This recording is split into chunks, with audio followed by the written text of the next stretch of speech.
A Silent Voice, or Koi no Katachi, is a critically acclaimed anime movie directed by Naoko Yamada. It's a production from the studio Kyoto Animations, who made works like K-On! And Violet Evergarden. It's a very emotional story following Shoya Ishida both throughout his childhood and late high school years. It's the story of him and Shoko Nishimiya, a deaf girl who was bullied by Shoya with only the best elementary school banter. The film explores this theme of bullying, as well as other themes like isolation and redemption, all in the runtime of 2 hours and 10 minutes. It also was one of the very few movies to be robbed for an Academy Award nomination for animation in 2018, but it was stolen by the fucking boss baby! Though it did make its comeback in other award ceremonies, winning the Best Film Award in the 2017 Tokyo Anime Awards. But that's not how I heard of this movie, because I heard about it from an AMV to the song Lovers a Day by Kuko, and this was the anime. But still, I want to talk about it. And with all the videos already made on this movie, it really shows how much this movie really impacted the anime community and whole world in general. So let's go. As said earlier, the movie follows Shoya Ishida, who's listened to one too many Suicide Boys songs, but he's woken up by some fireworks and just continues living. Going through a flashback, it's a montage of his childhood and how reckless he was before cutting to a classroom setting, with his class getting a new student. This student walks in, but the teacher taps her shoulder so she can start flipping through a notebook, revealing that she's deaf. This is, of course, Shoko Nishimiya. Nothing really happens after that, besides Shoya calling her weird.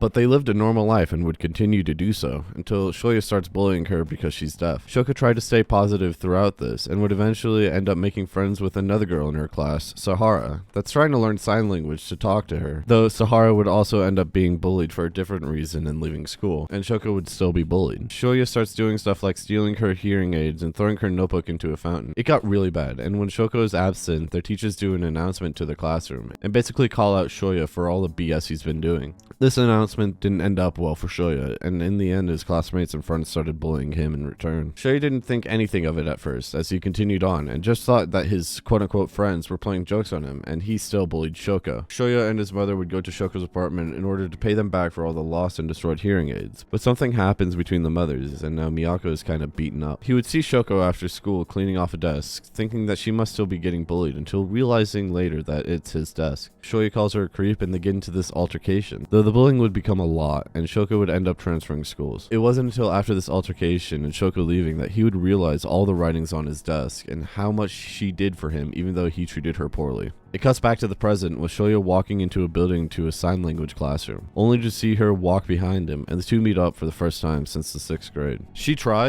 just tries, before turning to run. But he does catch up and tries to hand her back her old journal from back then, and has learned sign language, which surprises her, and he hands back the journal, and then asks her to be friends, and turns away to slap himself. She's hiding her face, looking like she's about to cry, and then it goes to him waking up from a dream. His little sister, Maria, is waking him up, but he goes to his calendar and decides to fix it before heading down to breakfast, only to be confronted by his mom, who threatens him into saying he won't commit unalive. Which, yeah, he says that and all. Then it shows him going over his whole plan for the day again with his bike ride to school. He's gonna jump off the bridge, and going to see Shoko is part of that plan as well. And then he gets embarrassed about what happened. He's now at school after some backstory about how isolated he became, and sees that he hasn't changed. The X's on people's faces show that he can't trust nor care about anyone there, which he's completely fine with, just covering his ears not to hear the noise. Shoya can't even care for his teachers, and thinks people are saying all these bad things about him with him being lonely and how he shouldn't be there. But it shows him at lunch eating it and recognizing someone else eating by the trash can, and thinks about if he can go see Shoko again. He goes about his life that day and sees the kid from earlier getting his bike stolen, but instead lends his, which he doesn't get back. He's walking home and needs an excuse to go see Shoko again, which a coupon just so happens to appear with his excuse. But he's stopped by this guy, and this guy is important later on, but we'll skip past that and go to see this kid from earlier bringing back his bike. This is the first time there isn't an X on someone's face from his school, indicating Ishida's first friend. I guess if you exclude Shoko or something, because it's not really said that they're actual friends, but they do as friends do, go around and hanging out. Ishida doesn't really get this whole friends thing though, but to explain it, Nagatsuka does this handshake and says that requirements are shit. This comment just rocks his world, and his world gets even more rocked when this kid tells him that they're Shoko's boyfriend, which this kid also just tells him that if he's here to make himself feel better, then to just leave. But of course, the comic relief character is also there and just kind of doing his thing. This big commotion leads to Shoko seeing that Ishida's there, and Ishida running away, this time being chased by her, and they finally meet up again, both trying to find a reason to see each other. Though while they're feeding carp, her notebook falls in and she jumps after it, which he also jumps in after her. This all happens in the opening 40 minutes of the film and really shows these themes of isolation and relationships. Ishida's attempts to repair his mistakes he made when he was younger, meeting people along the way, building up new friendships and rewriting his wrong. The isolation he felt before is nothing compared to how he starts to change. With him building friendships and repairing his relationship with Shoko, Ishida's change brought with it a change of heart as well, with him developing empathy and caring for other people around him, which is represented by the X's on people's faces. The film is a masterpiece, teaching us not only how to listen with our ears, but with our hearts. That's all I got.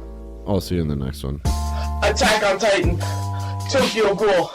These hentai babes make me drool. Hatsune Miku is great. She makes me masturbate. Fairy tale.